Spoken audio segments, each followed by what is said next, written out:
सूरज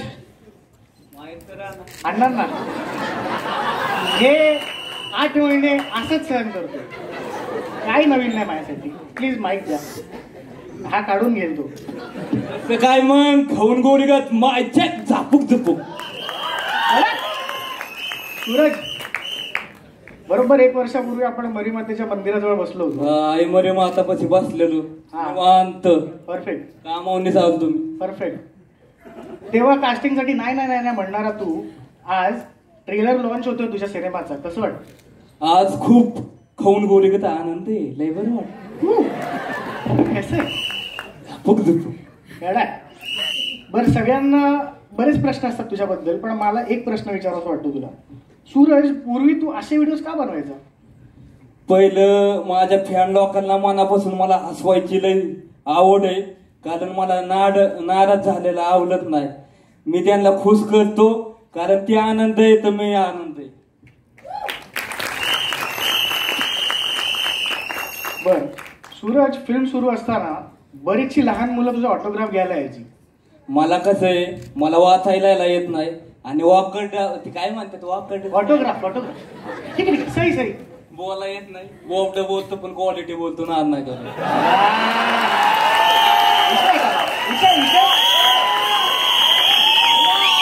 खाऊन गुढी कसा आवाज नाही का?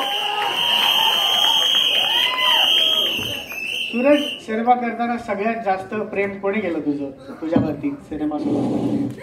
केदार सरांनी लय पीएम दिलं.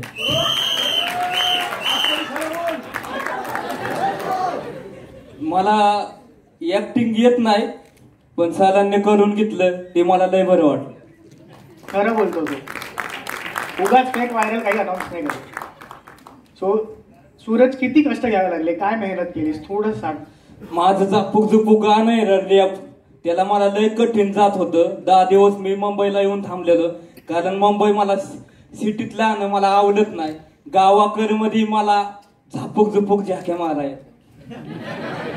इथे कसं आहे, सिटीत मला करमत नाही. असं कोंडून म्हणलं ना, मग मी खुल्या वातावरणाचा माणूस आहे. मी खुल्लो तर टॉपलाच गेलो असं समजा. आणि तो मुंबई इंडियन्सच्या मॅचला खुल्ला, आणि तुम्ही व्हिडिओज बघितले, ओव्हरऑल 40 मिलियन क्रॉस केल्यात व्हिडिओज मी. त्या सोप्पा विषय आहे का बाबा? विशेष नसतो, क्वालिटी किंग आहे टॉपचा. सूरज, 25 एप्रिलला आपला सिनेमा येतोय, काय आवाहन करशील प्रेक्षकांना? 25 एप्रिल झापूक झुपूक येतोय. फक्त करकरींची विनंती आहे, तुम्ही फक्त एकदाच माझ्या विश्वास ठेवा. एकदा थिएटर मध्ये जा आणि तिकीट काढा, एकदाच बघा. तुम्हाला एकदा जाताना तर माझ्या पूर्ण विश्वास ठेवा. मी करकरींची म्हणजे लय मनापासून मेहनत केली, सरांनी लय मेहनत केली. एवढं सरांना लागले तरी सरांनी माझ्याकडून काम करून घेतलंय. सोपं नाही रे, त्यामुळे मी सांगतोय थिएटर मध्ये जा, एकदाच फक्त माझ्या विश्वास ठेवा आणि थिएटरला जा आणि माझ्या पूर्ण विश्वास ठेवा. एकदाच बघा, नाही आवडलं ना मला काही बोला, मी कसा बी तुम्हाला वाटतंय तसं बोला. एवढी हिंमत मला नाही वाटत कोणी ट्रेलर लॉन्चला पूर्वी केली होती. तर जोरदार टाळ्या आपल्या टॉपच्या टीम. तर सूरज, आतापर्यंत तुला बऱ्याच लोकांनी मदत केली, बऱ्याच लोकांनी. ओम नमः शिवाय. बाप्पा पार्वती मम्मी गणपती भाऊ कार्तिक भाऊ गौरी दिदी, अख्ख्या देवांचा आशीर्वाद, अख्ख्या देवींचा आशीर्वाद. आई मध्ये माता. ओम नमः शिवाय. शिव शंभो हर हर महादेव. गणपती बाप्पा मंगल मूर्ती. 1 2 3 4 गणपती बाप्पाचा जे जे काय काळीत फटलेलं ते तुटलं. माझ्या आई मध्ये माताचं नाव घ्यायला मला लई बरं वाटलं. जय श्रीराम. ओम नमः शिवाय. ओम नमः शिवाय. खोबडी वाहिली, सॉरी. सो माझ्याकडे अरे 8 महिने एकत्र विषय. सो अगेन सूरजकडून इन्स्पिरेशन घेऊन सूरजच्या आयुष्यात ज्यांनी सगळ्यात मोठा पाठिंबा दिला त्याच्यात त्या 5 बहिणींना मी आता रंगमंचावर बोलवू इच्छितो. सीताताई, सगळ्यांनी या 5ही बहिणींना मी विनंती करतो.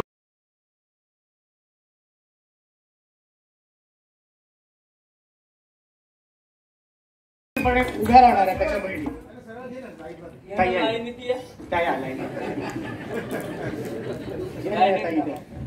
या पुढे या की तर सीताताई ती कसं आहे ना, त्यांना अजून अनुभव नाही सिटीत यायचा आणि मला बी नाही.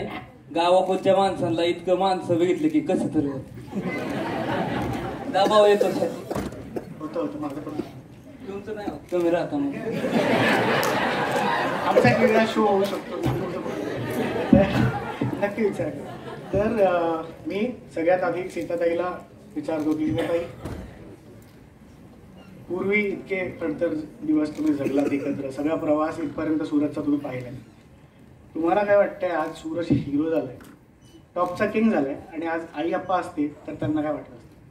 मला खूप म्हणजे भारी वाटते आता की तुम्ही आलता पहिल्यांदा, त्यावेळेस आहे ना ता नाही म्हणत होता बिग बॉसच्या शोला पण यायला, पण त्याला मी एकच म्हटलं की तू जर गेला तर तुझं घर होईल.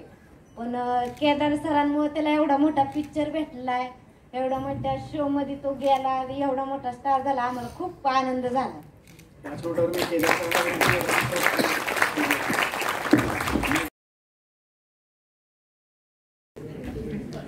सीताताई, आज आई अप्पा असते तर त्यांना काय वाटलं असतं? तुम्ही एकदा आई अप्पा असते तर नुसतं म्हणजे धिंगाणाच झाला असता गावात, आपला लय भारी वाटलं असतं. आमच्या वडिलांना आहे ना म्हणजे असं पिक्चर ही खूप आवडायचे बघायला. ते म्हणजे मोठ्या मोठ्या स्टार आहेत ना मराठीचे, त्यांचे खूप फॅन होते, त्यांना लय भारी वाटायचं. आता त्यांचा मुलगा स्टार झालाय, ती लय छान वाटलं असतं आता त्यांना. ताई, आम्हाला सगळ्याला छान वाटतंय. आमचा भाऊ इथपर्यंत आला, एवढा मोठा झाला, आम्हाला भारी वाटतंय. माहीत घेतल्यानंतर लवकर दुसरीकडे कसं द्यावं हे बघताय. पण मी त्यांच्या वतीने बोलतो, जास्त सगळ्यांना बोलायला लावू नये, कारण मी त्यांना बिग बॉस पासून बघतोय. सूरजच्या पाठीमागे खंबीरपणे या 5 जणी उभ्या आहेत. सूरज, किती बहिणी होते तुला?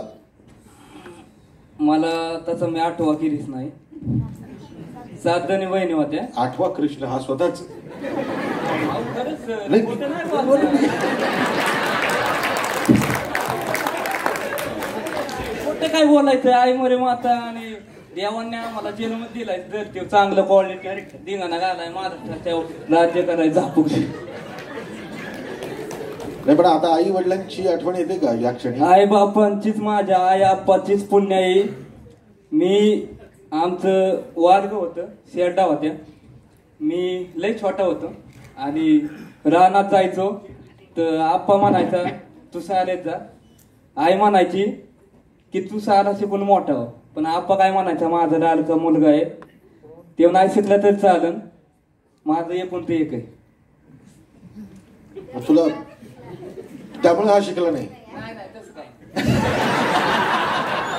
मला कसं आहे, मला वाचायला येत नाही, कशाला जायचंय नाही येत. असं तर गेलो असतो आनंदात जाख्या मारून आलो. मी खरं एक तुम्हा सगळ्या पत्रकार मित्रांना सांगतो की हा जो एक रॉपणा आहे ना त्याच्यातला, हा जो एक स्वच्छंदीपणा आहे ना, बेफिकीरपणा आहे ना, हेच कॅरेक्टर आहे.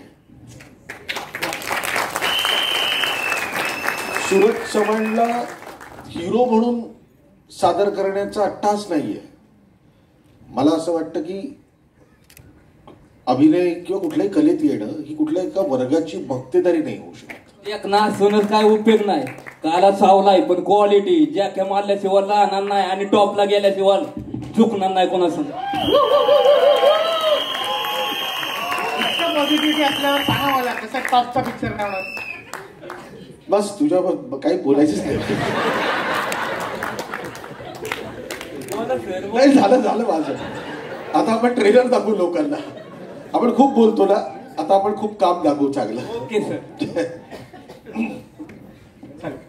याच नोटवर मी विनंती करतो, एक फोटो तुम्ही आल्याबद्दल तुमचं खरंच मनापासून याची एक गंमत सांगतो. याचा एक प्रॉब्लेम होता. तुम्ही बसा. सर एक फोटो त्यांच्या एक फोटो या. तुला थांबायचंच आहे.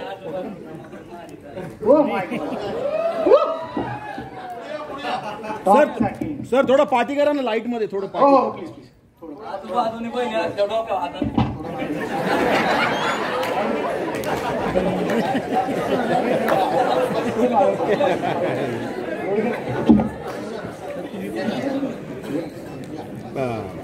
एकदा जोरदार टाळ्या सूरज आणि त्याच्या बहिणींसाठी.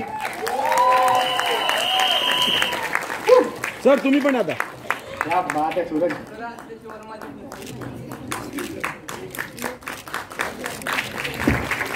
Thank you very much. बसा. याची गंमत सांगतो. हा ते आई मरी माता, ओम नम शिवाय, गणपती बाप्पा मोरया वगैरे म्हणतो ना, हे शूटिंग मध्ये कुठल्याही वेळेला म्हणायचा. आणि माझा प्रॉब्लेम असा असायचा की गणपती बाप्पा मोरया म्हणजे पॅकअप. त्यामुळे मी याला सगळं थांबून ठेवायचो. आणि एकदा याला पॅकअप म्हणायला सांगितलं तर हा कॅपअप म्हणाला. त्यानंतर मग काही बोलायला नाही लावलं मी त्याला. त्यामध्ये डोक्यावर हात ठेवलेला सालांनी. सूरज शांत शांत. विनंती करतो केदार सर आपण थँक्यू. तुला आता मी देतो ना. त्यासाठीच बघतो तुझ्याकडे. माहिती द्या त्याला. सूरज आता वेळ आली आहे आपली ट्रेलर लॉन्च करायची. पण तुला माहिती आहे का आपलं ट्रेलर लॉन्च करायसाठी कोण येते? नाही माहिती. नाही ना. खरं बोलतोस तू नेहमी. दादा खरंच बोलतो दादा. ओके दादा. मी बोलत नाही. तर जास्त वेळ न घालवता बिग बॉस तीच करतो. बिग बॉसची टॉपी माझ्याच नावावर होती, कॉललेली माझ्या नावावर. कळलं. तर सूरज बिग बॉस मध्ये सूरज टॉपचा किंग होता म्हणून बिग बॉस गाजला. आणि आणखीन एक कारणाने बिग बॉस गाजला. तो म्हणजे भाऊचा धक्का. भाऊचा धक्का जोरातच होता कारण सूरज चव्हाण टॉपचा त्याला. जोरदार टाळ्यांनी स्वागत करूया करोडो मुलांचे inspiration icon the superstar Vijay Deshmukh sir यांचं.